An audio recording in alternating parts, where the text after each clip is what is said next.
आइए मिलकर हम सब प्रार्थना में जाएंगे। आप मेरे साथ मिलकर अपनी विनतियों को, अपने निवेदनों को, जो भी आपके हालात हैं, प्रभु के आगे प्रार्थना के दौरान उन्हें रखना शुरू करें। प्रभु यीशु मसीह आपको उन सारी मुश्किलों से छुटकारा देंगे। आइए मिलकर प्रार्थना करें। धन्यवाद धन्यवाद धन्यवाद करते हैं स्वर्ग में विराजमान हमारे पवित्र पवित्र पवित्र पवित्र सामर्थ्य पिता। हम आपका आदर और सम्मान करते हैं यीशु, आपका धन्यवाद करते हैं क्योंकि आप महान अनुग्रहकारी, विलंब से कोप करने वाले, अति करुणामय परमेश्वर हैं। पिता, अपनी करुणा, अपनी दया को प्रभु तूने हमारे जीवनों में दिखाया। प्रभु, अपने आप को हमारे लिए बलिदान करके प्रभु हमें उद्धार दिया और अनंत जीवन का भागी हमें बनाया, अपने राज्य का वारिस हमें बनाया। प्रभु, मैं आपका धन्यवाद करती हूँ आपकी भलाई, आपकी करुणा के लिए। आज की सुबह के लिए धन्यवादी हैं प्रभु। आपने रात भर अपने पंखों की आड़ में हमें हिफाजत और सुरक्षित रखा और ये आज का नया दिन जोड़ा, इस बात के लिए धन्यवाद। आज के दिन में प्रभु आपकी प्रोटेक्शन को, आपके सपोर्ट, आपके फेवर, आपके पवित्र आत्मा की अगुवाई को हम चाहते हैं परमेश्वर। हम वो कार्य करें प्रभु जिससे तेरा राज्य बढ़े और तेरा नाम ऊंचा हो। प्रभु, हर प्रकार की नकारात्मक बातें, दुष्ट की योजना को इसी समय हम यीशु के नाम से निष्फल करते हैं परमेश्वर पिता। प्यारे खुदावन, हम चाहते हैं प्रभु तेरी योजना पूरी हो। प्रभु, तू हमें ऐसा टैलेंट, ऐसी बुद्धि दे प्रभु कि सच में हम तेरा राज्य बढ़ा सके। प्रभु, हम आदर करते हैं आज के वचन का, जिसके द्वारा प्रभु तूने बातचीत किया। इस सुबह में अपनी वाणी को पिता तूने हमें सुनाया। प्रभु, हर दिन प्रभु तू अपने वचन के द्वारा हमसे बातचीत करता है। मैं धन्यवाद करती हूँ पिता, धन्यवाद करते प्रभु। तेरा वचन कहता है कि तू थके हुए को बल देता और शक्तिहीनों को सामर्थ्य देता है। मैं प्रार्थना करती हूँ आज जितने भी लोग प्रभु बहुत परिश्रम करके, बहुत कुछ अपने जीवन में प्रभु एफर्ट लगा के थक चुके हैं पिता, वो निराश हो गए हैं कि अब उनमें ये सामर्थ्य नहीं कि वो अपने बलबूते में आगे बढ़ सके, परंतु पिता तेरा वचन कहता है कि तू थके हुओं को बल देता है। यीशु मसीह, आज जो थक चुके हैं खुदावन, आज उन्हें नया बल दे मेरे परमेश्वर। शक्तिहीनों को अपनी सामर्थ्य दे प्रभु, कि ताकि वो फिर से उठ खड़े हों और खुदावन सफलता की ओर, प्रभु जी आशीषों की ओर, और प्रभु बहुत ऊंचाइयों पर प्रभु तेरे लोग प्रभु नियुक्त हो सके। खुदावन ऐसी भलाइयां, ऐसी योजनाएं प्रभु तो अपने लोगों के लिए बना प्रभु, और उन्हें शक्ति और सामर्थ्य दे पिता कि प्रभु वो अपनी उन हालातों में पड़े ही ना रहे, वरन वो उठ खड़े हों और आगे बढ़कर सफल हो सके पिता, आशीषित हो सके पिता परमेश्वर, प्रभु प्रतिष्ठित हो सके पिता। आज प्रभु यदि कर्ज तले दब गए परमेश्वर, मैं प्रार्थना करती हूँ प्रभु यीशु के नाम से वो कर्जा इनके जीवन से चला जाए, वो घटी कमियां इनके जीवन से चली जाए। तेरा वचन कहता है यहोवा मेरा चरवाहा है और मुझे कोई घटी ना होगी। जिस प्रकार भजनकार इस बात को कहते उसी प्रकार तेरे लोग, तेरे बेटे बेटियां प्रभु इस बात को कहने पाए कि यहोवा मेरा चरवाहा है और मुझे कोई घटी ना होगी। मैं धन्यवाद करती हूँ पिता कि इनको, इनके परिवार को, इनके बच्चों को किसी भी भली वस्तु की घटी कमी नहीं होगी, क्योंकि प्रभु तूने अपने आसमानी स्वर्गीय भंडार से प्रभु स्वर्गीय स्थानों में सब प्रकार की आत्मिक आशीष दे दी है पिता। धन्यवाद करती हूँ इस समय प्रभु जितने भी भाई बहन प्रभु डिप्रेस हैं, बुरी लतों में है, अंधकार में है, दुष्ट के कार्य उनके जीवनों में है, यीशु के नाम से हम उन बातों को इनके जीवन से कहते हैं चले जाओ, और ये इसी वक्त यीशु के नाम से आजाद हो पिता। धन्यवाद करते पिता।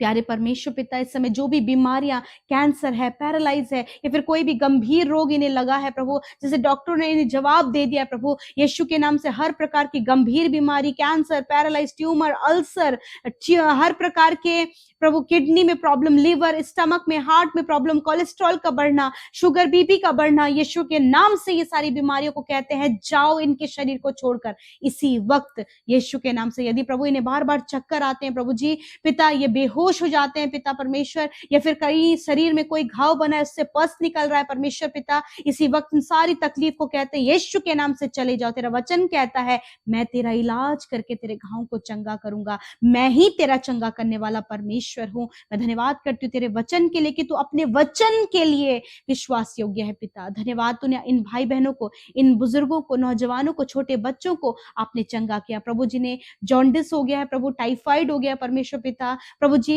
डिहाइड्रेशन शरीर में हो गया परमेश्वर पिता, या फिर कोई भी ऐसी बीमारी हो गई है प्रभु यीशु मसीह जिसके कारण प्रभु ये कमजोरी और वीकनेस की ओर बढ़ रहे हैं प्रभु, तो यीशु के नाम से ये सारी बीमारियों को कंप्लीटली जड़ से खत्म होने की आज्ञा देते हैं यीशु के नाम से। धन्यवाद करते पिता।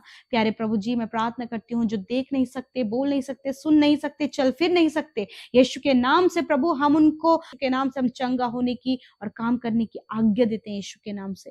धन्यवाद करते पिता आज के दिन में प्रभु तेरे लोगों को दुर्घटनाओं से, खतरे, मुसीबतों से, फ्रॉड कामों से, स्कैम से, धोखे से, नुकसान से परमेश्वर प्रभु आप बचाएं परमेश्वर पिता। और प्रभु आपके लोगों के जीवन में वो बातें पूरी हो जो आपकी ओर से तैयार की गई हैं परमेश्वर पिता, ये दूसरों के लिए ब्लेसिंग होने पाए प्रभु। आज जितने भी भाई बहनों का जन्मदिन है खुदावन, उन्हें उन्नति दे परमेश्वर पिता, उन्हें दीर्घ आयु दे प्रभु यीशु मसीह, और अपने उद्धार का दर्शन दिखाएं खुदावन। और तेरी उपस्थिति में प्रभु जब एक नया साल आपने दिया है तो पूरे साल परमेश्वर तेरी उपस्थिति में, अच्छे स्वास्थ्य में परमेश्वर पिता, आशीषों में प्रभु ये चल सके खुदावन। धन्यवाद करते, हर एक को तेरे नाम से ब्लेस करते, हर एक प्रार्थना विनती जो YouTube comments, Instagram, Facebook, Telegram में आई है प्रभु, धन्यवाद करते कि आपने प्रार्थना सुना, उत्तर हाँ आमीन में दिया। धन्यवाद करते हैं, यीशु के नाम से प्रार्थना मांगते, आमीन आमीन और आमीन।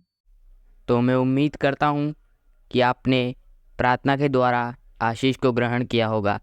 आज मैं आपसे बात करना चाहता हूँ कि हो सकता है आप अपनी लाइफ में अकेले पड़ गए हों, आप निराश और दुखी हो गए हों, आपके जीवन में बहुत सारी समस्याएं हो, मानो आप एक खंडर के समान हो गए हो, मानो आपके जीवन में कोई आशा नहीं, बस निराशा ही निराशा है, मानो जैसे बांझपन आपके जीवन में हो। तो परमेश्वर का वचन आपसे कुछ इस प्रकार से कहता है जिस प्रकार वो यरूशलेम के लिए कहता है। परमेश्वर का वचन कहता है कि यरूशलेम के लिए आशा है। यरूशलेम की स्थिति भी ठीक ऐसी ही थी। जब यरूशलेम के लोग बंधुआई में चले गए तो मानो वहाँ पर खंडहर जैसा माहौल बन गया था, मानो वहाँ पर बांझपन जैसा माहौल हो गया। सभी लोग निराशा और उदासी में है, परेशानियों में है और समस्याओं में है। तब परमेश्वर का वचन उनके पास पहुँचा।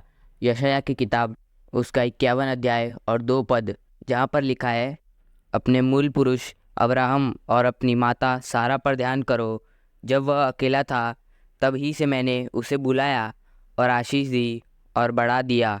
दोस्तों, यहाँ पर परमेश्वर का वचन यरूशलेम के लिए कहता है कि अपने मूल पुरुष अब्राहम पर ध्यान करो, उस पर ध्यान करो, उस सारा पर ध्यान करो।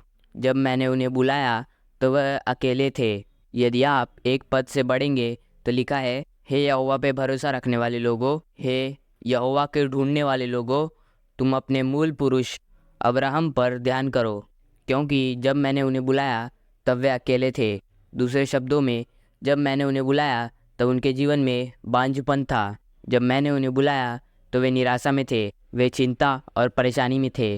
परंतु मैंने उन्हें बुलाया उस अकेली परिस्थिति से और उस बांझपन से के समय में मैंने उन्हें बुलाया और मैंने उन्हें बुलाकर आशीषित किया और मैंने उन्हें बढ़ाया, मैंने उन्हें जीवन में बढ़ाया, मैंने उन्हें जनसंख्या में बढ़ाया, मैंने उन्हें आशीषित किया। दोस्तों, यहाँ पर हम देखते हैं कि जब परमेश्वर ने अब्राहम को बुलाया, वे दोनों ही बांझ थे, उनकी कोई भी संतान न थी, वे अकेले थे और अपना जीवन निराशा में व्यतीत कर रहे थे। परंतु जब परमेश्वर ने उन्हें बुलाया तो परमेश्वर ने उन्हें आशीषित किया और उन्हें बहुत ज़्यादा बढ़ाया, यहाँ तक कि उनके द्वारा पूरा देश पैदा हो गया।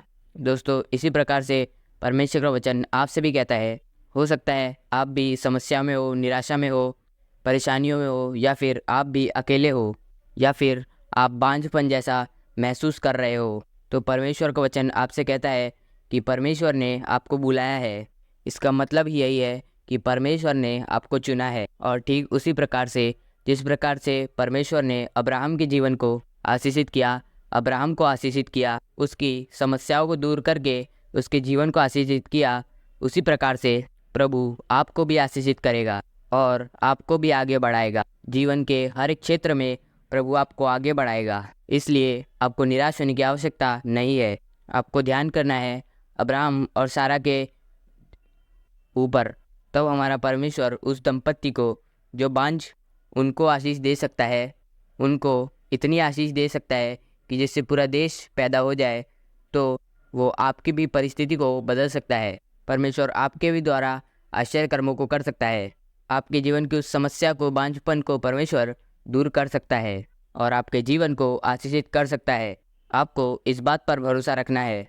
परंतु यहीं पर लोग धोखा खा जाते हैं जब वे प्रभु यीशु मसीह पर विश्वास करते हैं। दूसरे शब्दों में, जब यीशु मसीह उन्हें अपने पास बुलाते हैं तो उनकी स्थिति वास्तव में निराशाजनक होती है। लेकिन जब वो उसमें बढ़ते हैं तो कहते हैं कि हमारे साथ कुछ भी नहीं हो रहा, हम प्रार्थना करते हैं फिर भी हमारे साथ कुछ भी नहीं हो रहा, हमारी परिस्थिति वैसी की वैसी ही है, वो प्रभु पर नहीं परंतु अपने परिस्थितियों पर ध्यान करने लगते हैं, जिस कारण से वो अपने जीवन के आशीषों को खो देते हैं। परंतु यहाँ पर आपको चाहिए कि आप धीरज से उसकी बाट जोए, उस समय का इंतज़ार करें, क्योंकि परमेश्वर का वचन झूठा नहीं है, बल्कि परमेश्वर का वचन सच्चा है। वह अपने वादे को पूरा करने वाला है, क्योंकि जैसे उसने अब्राहम के जीवन में आशीष दी, अब्राहम के जीवन में भी एक दिन में नहीं हुआ, लेकिन समय ज़रूर लगा। परमेश्वर ने अपने वचन को पूरा ज़रूर किया। इसी प्रकार से वो आज भी अपने वचनों को पूरा करता है।